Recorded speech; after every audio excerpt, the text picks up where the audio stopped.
థంబ్‌నెయిల్‌లో చూపించినటువంటి సెంటెన్సెస్ కనుక మీరు రెగ్యులర్ లైఫ్‌లో వాడుతుంటే ఖచ్చితంగా మీరు కొన్ని మిస్టేక్స్ చేస్తున్నట్లే. సో ఈ వీడియోలో ఆ మిస్టేక్స్ గురించి మనం డిస్కస్ చేయబోతున్నామండి. సో మీరు కనుక మా ఛానల్‌కి కొత్త వాళ్ళైతే please subscribe to our channel and press the bell icon for regular notifications. Okay, ఈ సెంటెన్సెస్ ఫస్ట్ మీనింగ్ చూద్దాం, తర్వాత దీనికి రైట్ సెంటెన్సెస్ ఎలా రాయాలో చూద్దాం. Number 1, I given the book. ఇది ఒక V3 ఫామ్.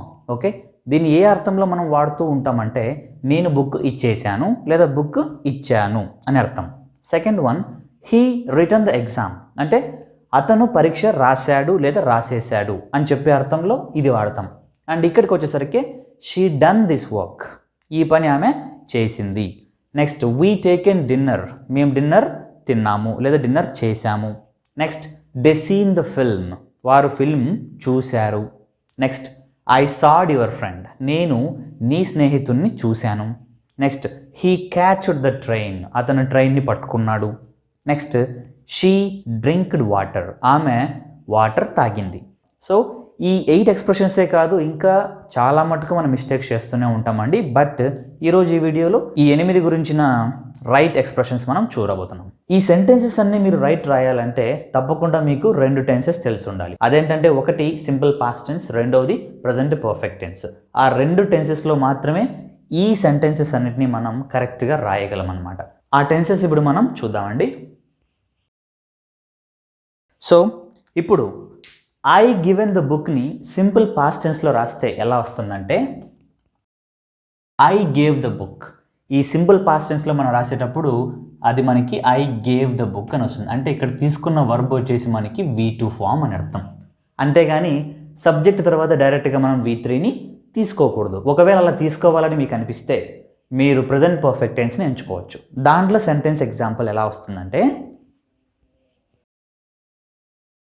సో ఇలా వస్తుందండి, I have given the book. ఇప్పుడు ఇక్కడ V3 అనమాట. ఈ V3 రావాలంటే మనకి హ్యావ్ కానీ హ్యాజ్ అనేటువంటి హెల్పింగ్ వర్బ్స్ రావాలి. అవి రాకోకుండా మనం డైరెక్ట్గా V3ని తీసుకోకూడదు. మీరు ఇలా V3ని తీసుకునే బదులుగా V2 తీసుకోండి. ఎందుకంటే గివ్ యొక్క వర్బ్ ఫామ్స్ ఏంటంటే give, gave, given, giving, gives, ఇలా 5 వర్బ్ ఫామ్స్ ఉంటాయన్నమాట. కాబట్టి మనకి V2 అయితే సింపుల్ పాస్ట్ టెన్స్ వాడండి, V3 వాడాల్సి వచ్చింది అనుకోండి ప్రజెంట్ పర్ఫెక్ట్ టెన్స్ వాడండి. Okay, second example, he return the exam wrong అని చెప్పుకున్నాం కాబట్టి దీన్ని రైట్ వేలో ఎలా రాస్తామంటే సో ఇలా రాయొచ్చు మనం, హీ రోడ్ ద ఎగ్జామ్ లేదా he has written the exam, అతను ఎగ్జామ్ రాసేసాడు. సో ఇలా మాత్రం మనం రాయకూడదండి. Number 3, she done this work, ఆమె ఈ పని చేసింది. దీన్ని మనం simple past tense and present perfect టెన్స్లో ఎలా రాయాలి ఇప్పుడు చూద్దాం. సో మనం ఇలా రాస్తామండి, షీ డిడ్ దిస్ వర్క్, ఆమె ఈ పని చేసింది. She has done this work, ఆమె పని చేసేసింది. ఇలా మనం 2 టెన్సెస్లో దీన్ని చెప్పచ్చు. నెక్స్ట్, వీ టేకెన్ డిన్నర్ అని పిలవకూడదు కాబట్టి దాన్ని కూడా మనం 2 టెన్సెస్లో ఎలా రాయాలో ఇప్పుడు మనం చూద్దాం. We took dinner simple past tense, we have taken dinner present perfect tense. ఇలా రెండిట్లోనూ మీరు చెప్పచ్చు. Next, they seen the film, వారు ఫిల్మ్ని చూశారు. ఇప్పుడు అవి ఎలా రాయాలో మనం చూద్దాం. దే సా ద ఫిల్మ్ లేదా they have seen the film, ఇలా మనం 2 రకాలుగా చెప్పచ్చు. అంతేగాని దే సీన్ ద ఫిల్మ్ అని చెప్పకూడదండి. ఇక్కడ వరకు రాసిన 5 ఎగ్జాంపుల్స్ ఒక ఎత్తు అయితే ఈ 3 ఇంకొక ఎత్తు. ఇవన్నీ కూడా ఇర్రెగ్యులర్ వర్బ్సేనండి. కాకపోతే ఫస్ట్ 5 ఎగ్జాంపుల్స్ వరకు మనం డైరెక్ట్గా V3ని వాడాం. కానీ 6th, 7th, 8th ఎగ్జాంపుల్స్కి వచ్చేసరికి V1కి ఈడీ యాడ్ చేసి వాడాం. అంటే ఒక రెగ్యులర్ వర్బ్కి మాత్రమే మనం ఈడీ యాడ్ చేస్తాం, ఇర్రెగ్యులర్ వర్బ్స్కి మనం ఈడీ యాడ్ చేయం. Sir, what is regular and what is irregular verb? మీకు ఆ విషయం క్లారిటీ రావాలంటే నేను వర్బ్స్ ఇంట్రడక్షన్ మీద ఒక బ్యూటిఫుల్ వీడియో చేస్తున్నానండి. ఒకటి తెలుగు వర్షన్ వీడియో ఉంది, ఇంకొకటి ఇంగ్లీష్ వర్షన్ వీడియో కూడా ఉంది.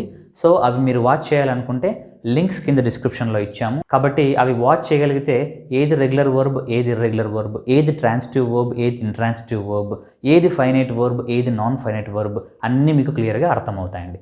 సరే, ఈ విషయానికి వచ్చేసరికి ఈ ఎగ్జాంపుల్ చూద్దాం. ఐ సాడ్ యువర్ ఫ్రెండ్ అంటే నేను మీ మిత్రుణ్ణి, మీ స్నేహితుడిని చూశాను అర్థం. కానీ సా అన్నదానికి ఇంకొక అర్థం ఏంటి ఇంగ్లీష్లో అంటే కోయడం, రంపంతో కోయడం అనమాట.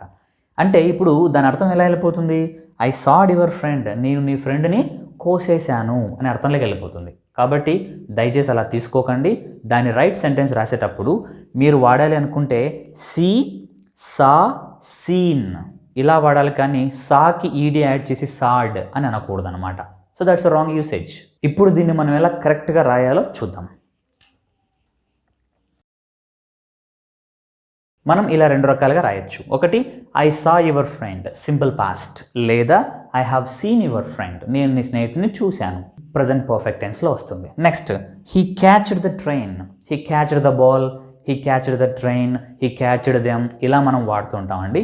ఇది కూడా ఒక ఇర్రెగ్యులర్ వర్బే, బట్ దీని యొక్క వర్బ్ ఫామ్స్ ఎలా ఉంటాయంటే క్యాచ్, కాట్, కాట్, అంతేగాని క్యాచ్, క్యాచ్డ్ అని అనకూడదు అనమాట. కాబట్టి ఇప్పుడు దీన్ని ఇలా 2 రకాలుగా కరెక్ట్గా ఎలా రాయాలి ఇప్పుడు మనం చూద్దాం. So one is simple past tense, he caught the train. Second one is present perfect tense, he has caught the train అనమాట. నెక్స్ట్ లాస్ట్ వన్ చూద్దాం. షీ డ్రింక్డ్ వాటర్ అనకూడదండి, ఎందుకంటే drink, drank, drunk, drink, drank, drunk, అంతేగాని drink, drinked, drinked అని అనకూడదు. కాబట్టి ఇది కూడా రాంగ్ యూసేజ్ అని చెప్పచ్చు. ఈ రెండింటిలో దీన్ని మనం ఎలా రైట్ రాయాలో ఇప్పుడు మనం చూద్దాం. First one she drank water simple past tense, ఆమె నీళ్లు తాగింది. She has drunk water present perfect tense, ఆమె నీళ్లు తాగేసింది. ప్రతి ఒక్క ఎక్స్ప్రెషన్ని మనము సింపుల్ పాస్ట్ టెన్స్లో కానీ లేదా ప్రజెంట్ పర్ఫెక్ట్ టెన్స్లో కానీ వాడచ్చు. అంతే తప్ప డైరెక్ట్గా మనం ఇలా V3ని వాడడం కానీ, లేదా ఇలా V2కి ఈడి యాడ్ చేయడం, అంటే సా అనేటువంటి V2కి ఈడి యాడ్ చేయడం, లేదంటే క్యాచ్ అనేటువంటి V1కి ఈడి యాడ్ చేయడం ఇలాగా, లేదా డ్రింక్ అనేటువంటి V1 ఇలా V1ని కానీ V2 కానీ ఈడి యాడ్ చేయకుండా డైరెక్ట్గా V3ని వాడకుండా సింపుల్గా మనకి సింపుల్ పాస్ట్ టెన్స్ లేదా ప్రజెంట్ పర్ఫెక్ట్ టెన్స్ని వాడి మనం చెప్పచ్చు. ఎగ్జాక్ట్గా చెప్పాలంటే వర్బ్ అండ్ ఇట్స్ ఫార్మ్స్ కరెక్ట్గా తెలుసుకోగలిగితే ఇదంత పెద్ద సమస్య ఏం కాదండి. కానీ ఇవేంటంటే స్పోకెన్ ఇంగ్లీష్లో చాలా కామన్గా దొరికేటువంటి కొన్ని తప్పులు అనమాట. సో ఈ వీడియో చూసిన తర్వాత ఈ తప్పుల్ని మీరు సరి చేసుకుంటారని, రైట్ ఇంగ్లీష్ మాట్లాడతారని ఎక్స్పెక్ట్ చేస్తున్నామండి. We will meet in the next video with another interesting topic. See you all.